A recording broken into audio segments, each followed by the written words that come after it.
രചന സംഭാഷണം രുദ്ര രുദ്രപ്രിയ. ഭാഗം 19. ആകെ നനഞ്ഞു കുഴഞ്ഞു വരുന്നവളെ സുമ നോക്കി.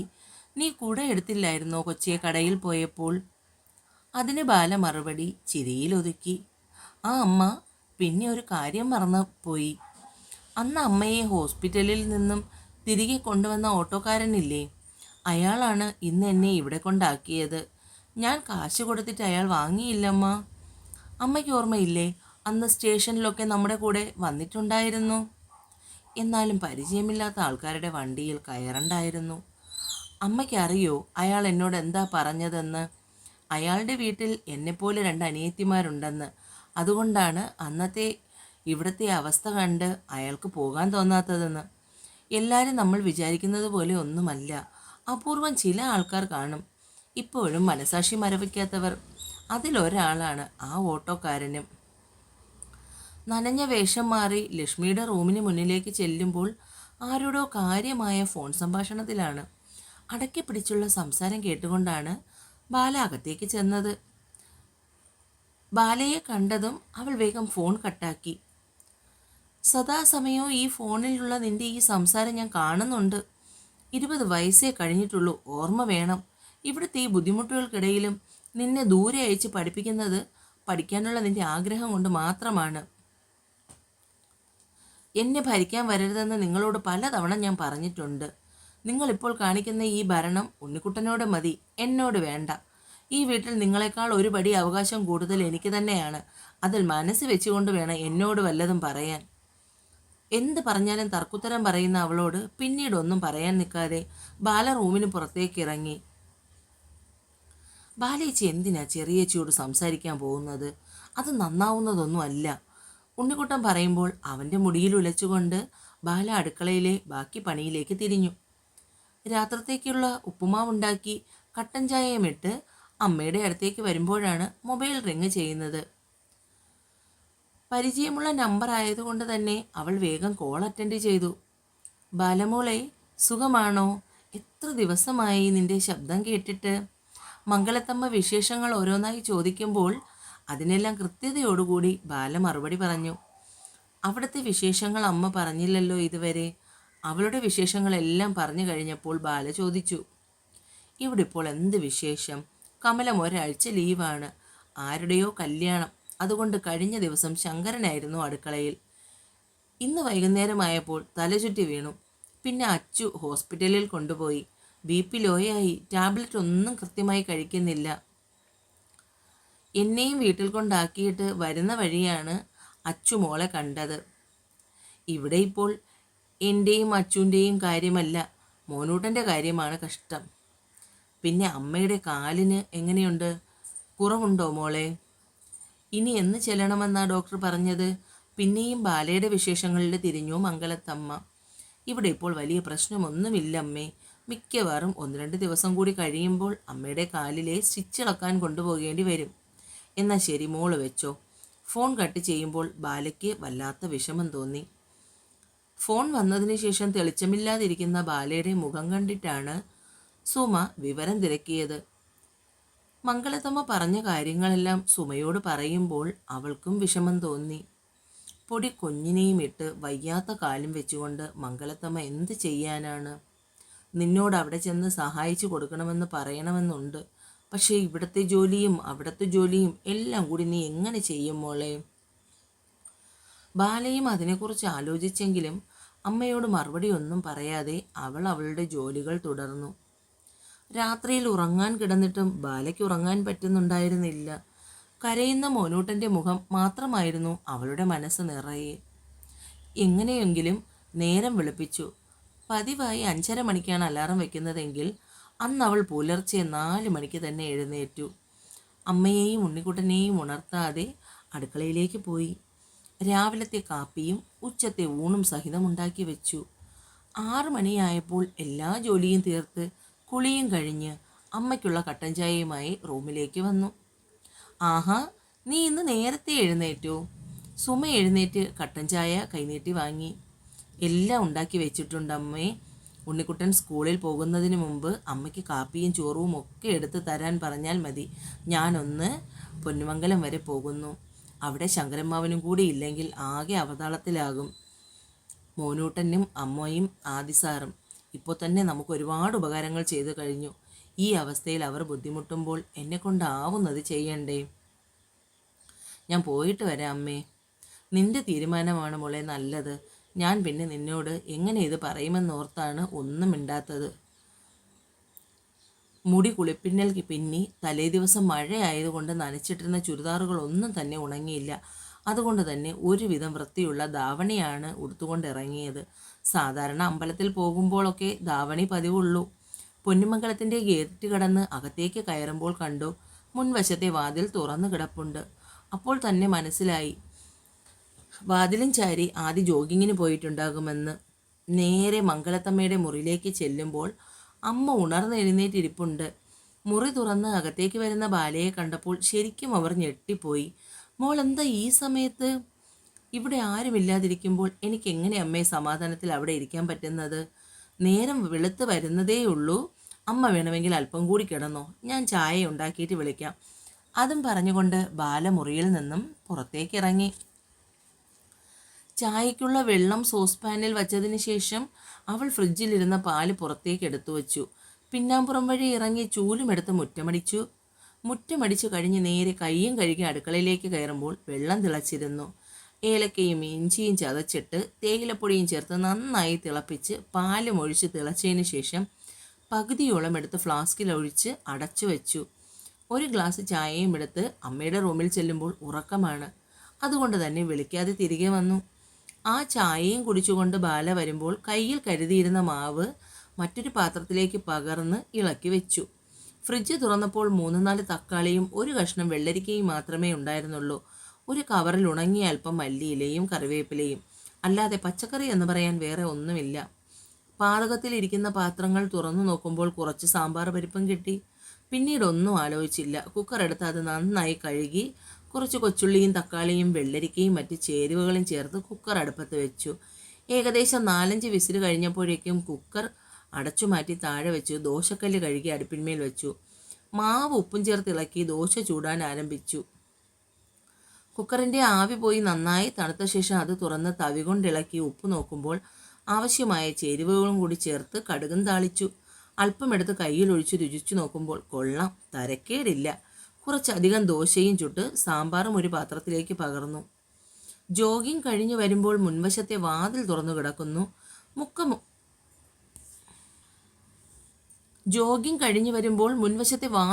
കിടക്കുന്നു. മുറ്റമൊക്കെ അടിച്ചു വാരി ഇട്ടിട്ടുണ്ട്. ആദിയുടെ നെറ്റി ചുളഞ്ഞു. ഇനി കമലം തിരിച്ചു വന്നോ? അതോ സുഖമില്ലാത്ത ശങ്കരേട്ടൻ വന്നതോ? ആലോചനയോടുകൂടി അകത്തേക്ക് കയറുമ്പോൾ സാമ്പാറിൻ്റെ മണം മൂക്കു തുളച്ചു. അടുക്കളയിലേക്ക് വരുമ്പോൾ കണ്ടു പിന്തിരിഞ്ഞു നിന്ന് കാര്യമായി എന്തോ പണി ചെയ്യുന്ന ബാലയെ. എന്തുകൊണ്ടോ ആ കാഴ്ച കണ്ട് അവൻ കതകിൽ ചാരി കൈയും കെട്ടി നിന്നു. കലത്തിൽ വെള്ളം വെച്ച് അരി എടുക്കുന്നതിന് വേണ്ടി തിരിയുമ്പോഴാണ് കതകിൽ ചാരി നിന്ന് തന്നെ നോക്കുന്ന ആദിയെ ബാല കാണുന്നത്. പെട്ടെന്ന് തന്നെ ഇടുപ്പിൽ കയറ്റി കുത്തിയിരുന്ന ധാവണിത്തുമ്പ് അഴിച്ച് താഴെയിട്ടു. 2 പേരും അല്പനേരം ഒന്നും മിണ്ടിയില്ല. മുഖത്തോട് മുഖം നോക്കി നിന്നതല്ലാതെ. ആദിക്ക് എന്ത് പറയണമെന്ന് പരിഭ്രമമുണ്ടായിരുന്നു. താങ്ക്സ്, അത്രമാത്രം പറഞ്ഞുകൊണ്ട് അവൻ അകത്തേക്ക് പോയി. ബാലയ്ക്ക് അതിശയമായിരുന്നു ആദിയിൽ നിന്നും അങ്ങനെ ഒരു വാക്ക് കേട്ടപ്പോൾ. ഇങ്ങനെ പറയാൻ വേണ്ടി ഒന്നും താൻ ചെയ്തില്ലല്ലോ എന്ന്. ആദി കുളിച്ചിറങ്ങുന്ന സമയം ഏകദേശം അറിയാവുന്നത് കൊണ്ട് തന്നെ ഒരു ഗ്ലാസ് ചായയും എടുത്തുകൊണ്ട് നേരെ മുകളിലേക്ക് ചെന്നു. മുൻപ് ശങ്കരേട്ടനാണ് ചായയും കൊണ്ട് മുകളിലേക്ക് പോകുന്നത്. ഇന്നിപ്പോൾ ആളില്ലാത്തത് കൊണ്ട് തന്നെ ബാല മറിച്ചൊന്നും ചിന്തിക്കാതെ ചായയുമായി മുകളിലേക്ക് പോയി. ആദി കുളിയും കഴിഞ്ഞ് റൂമിന് പുറത്തേക്ക് ഇറങ്ങുമ്പോൾ ബാല ചായയുമായി മുന്നിലുണ്ട്. ആദി ചായയും കൊണ്ട് അമ്മയുടെ അടുത്തേക്ക് ചെല്ലുമ്പോൾ അമ്മ ചായ കുടിക്കുകയാണ്. അമ്മ ഇന്നലെ അവളോട് വരാൻ പറഞ്ഞിരുന്നോ? അതുകൊണ്ടാണോ ബാല വന്നത്? ഇന്നലെ വിളിക്കുമ്പോൾ ഇവിടുത്തെ കാര്യങ്ങൾ ചോദിച്ചപ്പോൾ ഞാൻ പറഞ്ഞു എന്നല്ലാതെ ഒരിക്കലും ഇവിടെ ജോലിക്ക് വരാനായി ഞാൻ ബാലമോളെ വിളിച്ചിട്ടില്ല. ആ സംസാരമെല്ലാം കേട്ടുകൊണ്ട് പുറത്തുനിന്നും ബാല അകത്തേക്ക് വന്നു. മംഗളത്തമ്മ എന്നോട് വരാൻ പറഞ്ഞില്ല, ഞാൻ വന്നതാണ്. ഇനി ഇഷ്ടമായില്ലെങ്കിൽ പൊയ്ക്കോളാം. ഇഷ്ടമായില്ലെന്ന് ഞാൻ പറഞ്ഞോ ബാല തന്നോട്? എന്തിനാ ഇങ്ങനെ എഴുതാപ്പുറം വായിക്കുന്നത്? ഞാൻ കാരണം ആർക്കും ഒരു ബുദ്ധിമുട്ടുണ്ടാകേണ്ടെന്ന് മാത്രമേ എപ്പോഴും ചിന്തിച്ചിട്ടുള്ളൂ. പക്ഷെ എൻ്റെ തലയിലെടുത്ത് മറിച്ചായി പോയി. ഞാൻ എവിടെ ചെന്നാലും അവിടെയുള്ളവർക്ക് ബുദ്ധിമുട്ട് മാത്രമേ ഉണ്ടാവൂ. അവസാന വാചകം പറയുമ്പോൾ അവളുടെ ഒച്ചയിടറി കണ്ണു നിറഞ്ഞു. ഒന്നും മിണ്ടാതെ അവൾ അടുക്കളയിലേക്ക് പോയി. എന്തിനാ അച്ചു അതിനെ വെറുതെ സങ്കടപ്പെടുത്തുന്നത്? ഇപ്പോൾ എവിടെയെങ്കിലും കാണാൻ കഴിയുമോ ഇങ്ങനെ ഒരു പെൺകുട്ടിയെ? അവൾ പുണ്യമാണ്. അതിനെ നമ്മളായി വേദനിപ്പിക്കേണ്ട. ഇപ്പോൾ തന്നെ ഒരുപാട് കാര്യങ്ങൾ അവൾക്ക് ചുറ്റും വേദനിക്കാനായി ഉണ്ട്. ഞാൻ അങ്ങനെയൊന്നും ഉദ്ദേശിച്ച് പറഞ്ഞതല്ല അമ്മ. എങ്ങനെയാ നിങ്ങളോട് ഞാനിത് പറഞ്ഞ് മനസ്സിലാക്കി തരേണ്ടത്? ചെല്ല്, അവൾ കഴിക്കാൻ വിളിക്കാൻ വന്നതായിരിക്കും. അമ്മ ഇപ്പോൾ കഴിക്കുന്നില്ലേ? ഇല്ല, ഞാൻ കുറച്ചുകൂടി കഴിഞ്ഞിട്ട് വന്നോളാം, വല്ലാത്ത ക്ഷീണം. അമ്മ കുടിച്ച ഗ്ലാസും കൂടി എടുത്തുകൊണ്ട് ആദ്യ അടുക്കളയിലേക്ക് ചെന്നു. ബാലയുടെ കയ്യിലേക്ക് ഗ്ലാസ് വെച്ച് കൊടുക്കുമ്പോൾ ആ മുഖമാകെ കണ്ണോടിച്ചു. വെളുത്ത മുഖമാണ്. ഇപ്പോൾ കരഞ്ഞും തുടച്ചും അത് നന്നായി ചുവന്നിട്ടുണ്ട്. എന്തുകൊണ്ടോ ദേഷ്യമല്ല തോന്നിയത്, വാത്സല്യമാണ്. അറിയാതെ ചുണ്ടിൻകോണിൽ വിരിഞ്ഞ ചിരിയെ ഒളിപ്പിച്ചുകൊണ്ട് കഴിക്കാനിരുന്നു. അവൻ്റെ മുന്നിലേക്ക് ചെല്ലാൻ മടി തോന്നിയെങ്കിലും തൽക്കാലം അതേ നിവൃത്തിയുള്ളൂ എന്നറിയാവുന്നതുകൊണ്ട് ദോശയും കറിയും അടങ്ങുന്ന പാത്രവുമായി ഡൈനിങ്ങിലേക്ക് ചെന്നു. പ്ലേറ്റിലേക്ക് ദോശ എടുത്തു വയ്ക്കുമ്പോൾ ആദ്യം അവളെ നോക്കി. മാവൊന്നും ഇവിടെ ഇരിപ്പുണ്ടായിരുന്നില്ലല്ലോ, പിന്നെ ഇതെവിടെന്നാ? അത് പറഞ്ഞാൽ ആദ്യം ഇനി കഴിച്ചില്ലെങ്കിലോ എന്ന് ബാലയ്ക്ക് തോന്നി. ഞാൻ രാവിലെ വരുമ്പോൾ വീട്ടിൽ നിന്നും കൊണ്ടുവന്നതാണ്. അപ്പോഴേക്കും ആദ്യം സാമ്പാർ ഒഴിച്ച് ദോശ കഴിച്ചു തുടങ്ങിയിരുന്നു. വയറ് നിറയെ ഭക്ഷണം കഴിച്ചിട്ടാണ് ആദ്യം എഴുന്നേറ്റത്. അത് കണ്ടപ്പോൾ തന്നെ ബാലയുടെ മനസ്സ് നിറഞ്ഞു. കൈ കഴുകി വരുമ്പോൾ അവളെ നോക്കി നേർമയായി പുഞ്ചിരിക്കാൻ ആദ്യം മറന്നില്ല. അമ്മയോടും യാത്ര പറഞ്ഞിറങ്ങുമ്പോൾ കണ്ടു അടുക്കളയിൽ കാര്യമായി പണി ചെയ്യുന്നവളെ. കഴിഞ്ഞ ദിവസങ്ങളെ അപേക്ഷിച്ച് വളരെ മനസമാധാനത്തോടു കൂടിയാണ് ഇന്ന് ജോലിക്ക് പോകാൻ ഇറങ്ങുന്നതെന്ന് തോന്നി. അതിന് കാരണക്കാരിയായവളുടെ മുഖം മനസ്സിലേക്ക് വന്നതും കണ്ണ് ചിമ്മിക്കളഞ്ഞു. ഏകദേശം 10 മണിയോടുകൂടി മോനൂട്ടനെ ഉണർത്തി ചെറിയ ചൂടുവെള്ളത്തിൽ മേല് കഴുകി ഡ്രസ്സും മാറ്റി ബാല ഭക്ഷണം കൊടുക്കാനായി കൊണ്ടുവന്നു. ഇഡ്ഡലിയും സാമ്പാറും കൂടി കഴിക്കുമ്പോൾ അവൻ്റെ മുഖത്തുണ്ടാകുന്ന ഭാവം മംഗലത്തമ്മയും ബാലയും നോക്കിയിരുന്നു. ആ പിഞ്ചു മുഖം കാണുമ്പോൾ ആർക്കും വാരി ഉമ്മ വയ്ക്കാൻ തോന്നും. കുഞ്ഞിൻ്റെ അമ്മയെക്കുറിച്ച് ചോദിക്കണമെന്ന് പല തവണ തോന്നി ബാലയ്ക്ക്. പക്ഷേ അതവർക്ക് ഇഷ്ടമാകുമോ എന്ന് സംശയിച്ച് അവളൊന്നും ചോദിച്ചില്ല. എത്ര നാളിന് ശേഷമാണെന്നറിയാമോ ബാലമോളെ മോനൂട്ടൻ ഇങ്ങനെ ആഹാരം കഴിക്കുന്നത്? കമല എന്തുണ്ടാക്കിയാലും അത് കുഞ്ഞിന് ഇഷ്ടപ്പെടില്ല. പോരാത്തതിന് കുഞ്ഞിൻ്റെ കാര്യത്തിൽ ഒന്നും ഒരു ശ്രദ്ധയുമില്ല. ആഹാരം സ്വാദോടെ വച്ചുണ്ടാക്കാൻ അറിയില്ല. ആരെയോ കാണിക്കാനായി എന്തൊക്കെയോ കാട്ടിക്കൂട്ടുന്നു, അത്ര തന്നെ. പിന്നെ നമുക്ക് ആരോടും ഒന്നും പറയാൻ കഴിയില്ലല്ലോ. അവസ്ഥ അതായി പോയില്ലേ? മോൾക്ക് ബുദ്ധിമുട്ടായി അല്ലേ? അമ്മയുടെ കാര്യവും വീട്ടിലെ ജോലിയും ഇവിടത്തെ ജോലിയും എല്ലാം കൂടി. മംഗലത്തമ്മ അരുമയായി അവളുടെ തലയിൽ തലോടി.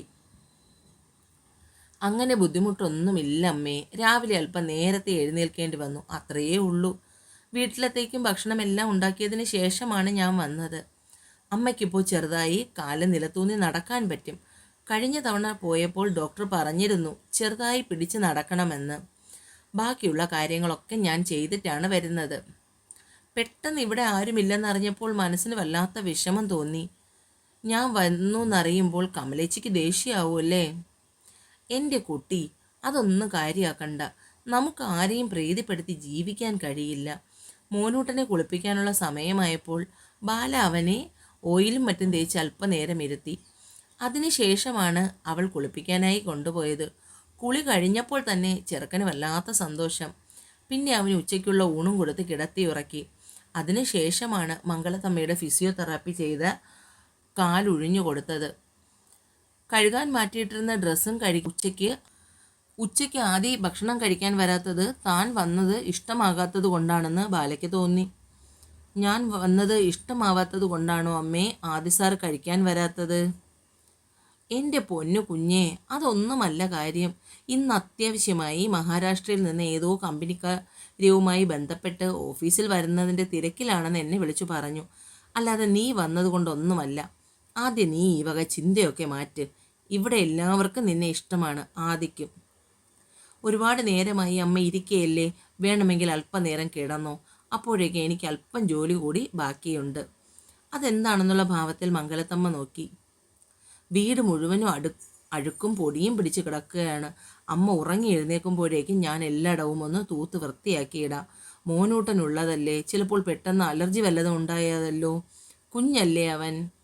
ഇപ്പോൾ തന്നെ നീ ഒരുപാട് ജോലി ചെയ്തില്ലേ മോളെ, കുറച്ച് നേരം എവിടെയെങ്കിലും ഇരിക്കാൻ നോക്ക്.